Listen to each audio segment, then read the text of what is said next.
بسم الله الرحمن الرحيم. رب اشرح لي صدري ويسر لي امري واحلل عقدة من لساني يفقهوا قولي. النهارده باذن الله تعالى هتكلم على حاجه مهمه جدا جدا، تهم الناس كلها، تهم بيوتنا، وربنا في الاول والاخر هو الشافي المعافي.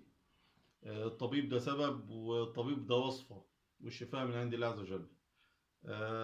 خليك معايا اذا كنت مهتم ب او تعاني من ضيق في التنفس، او كحه مستمره، او اللي هو السعال، او وجود في مخاط في صدرك اصفر او اخضر، او حاسس بارهاق في جسمك او تكسير في عظمك، الم في المفاصل، عندك سخونيه باستمرار، ده يدل كله على وجود التهاب في صدرك. طيب، لازم نعرف ان انت مش انت لوحدك بس اللي عندك التهاب في صدرك، لازم تبقى عارف كده. ومش انت لوحدك بس اللي بتعاني من الحاجات اللي احنا قلناها دي كلها. دي امور منتشره كتير جدا وشائعه كتير جدا، بتظهر او يعني بعد او مع اي عدوى مثل الانفلونزا او نزلات البرد يعني. في بعض الاوقات بتكون الاعراض شديده، واحيانا بتكون متوسطه اللي هي معتدله، وبعض الاحيان بتيجي وتروح من غير ايه، من غير ما تحس بيها، يعني بتيجي وتختفي من تلقاء نفسها. طيب، كل ده المصبات دي كلها بتصب حول جزئين.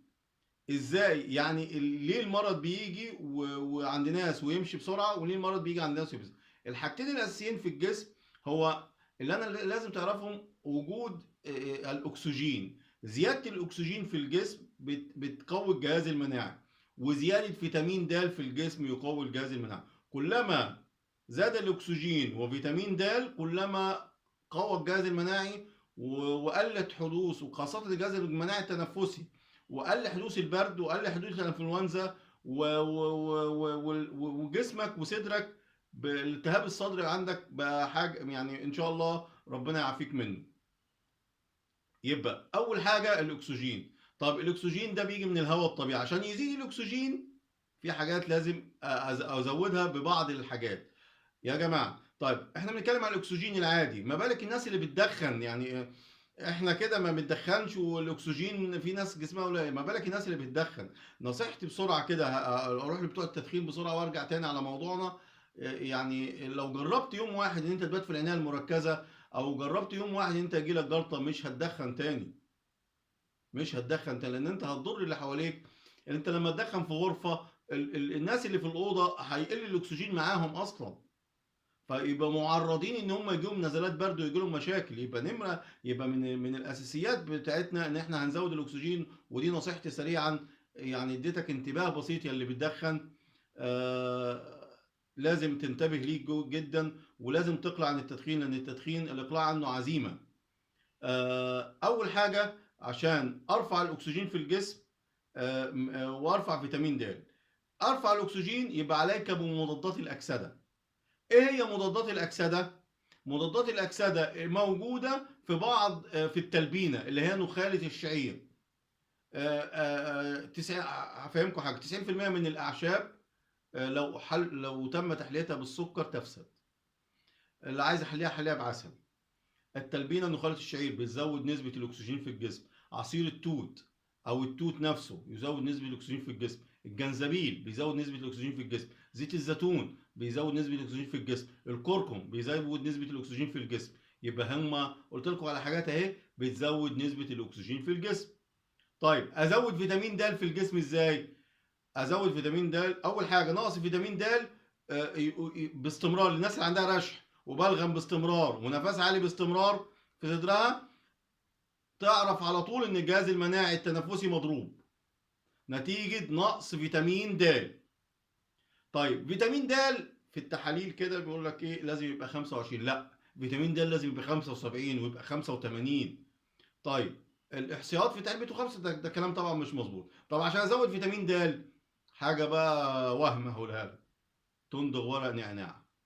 مدغ ورق النعناع يقوي اللثه، يوسع الشعب الهوائيه، يحمي من الفيروسات. كل ورق اندغ نعناع، وكله زي الجرجير كده، باذن الله عز وجل يزيد فيتامين د معاك، وتنظف اللثه وتقي الحلق من الفيروسات. عصير البرتقال خاصه البرتقال السكري حاجه ما شاء الله. اليوسفي، الكيوي، مغلي ورق الليمون او ورق الجوافه. الناس بتعتقد ان ورق الجوافه بيقي من البرد، لا، ورق الجوافه بيزود فيتامين د فبيقوي الجهاز التنفسي المناعي.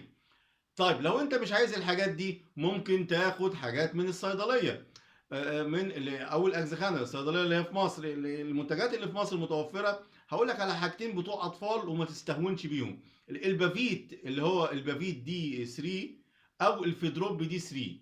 الفيدروب ده لو مع ناس كبيره خد ازازه كل اسبوع.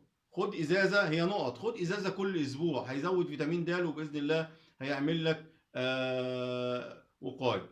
طيب دي كده هنا قلنا الوقايه من نزلات البرد او من ان انا ما يجيليش برد ازاي. دي هي الوقايه. العلاج باذن الله عز وجل لسرعه الشفاء باذن الله تعالى لعلاج التهاب الصدر وتنظيف الرئتين. وزي ما فهمناكم ان 90% من الاعشاب ما تتحلاش. اول حاجه الليمون المغلي المحلي بالعسل النحل. ليمون يتغلي ويتحلى بعسل نحل. يعني معلقه واحده عسل نحل، ما زودش في العسل. كوبايه على الريق الصبح وكوبايه قبل النوم باذن الله عز وجل. يعني ده وصفه منتشره جدا في جميع انحاء العالم. تاني حاجه استنشاق بخار القسط البحري او العود الهندي. هجيب القسط البحري او العود الهندي معلقه وعلى ميه واحط عليها ميه مغليه واقلبها واحط عليها قمع مقلوب واحاول استنشق البخار بتاعها.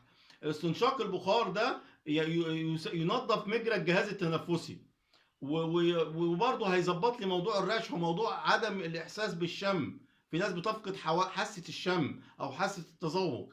زيت النعناع نقطتين تحت ما عندكش زيت نعناع، ما عندكش قسط بحري، ممكن استنشق الجنزبيل نفسه. اغلي الجنزبيل واعمله بنفس طريقه القسط البحري واحط قمع مقلوب واحاول استنشقه. ما عندكش خالص استنشق بخور صندل. اوكي، يبقى كده دي ازاي انا انظف المخاط. ما عندكش حاجه خالص بالكلام ده، محلول ملحي، ميه وملح كده واقطر في مناخيري باذن الله عز وجل.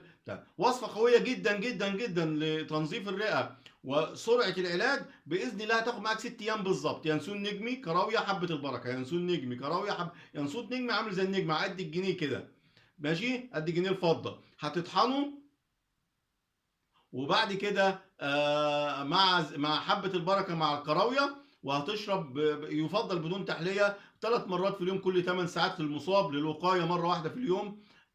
بإذن الله عز وجل هتلاقي مش عايز تجيب الكلام ده كله ممكن عندك بنتاميكس مشروب هو مكمل غذائي بس كويس جدا. عندك الفاست بخلاصة الزعتر مشروب كويس جدا موجود. التيلي فاست برضو.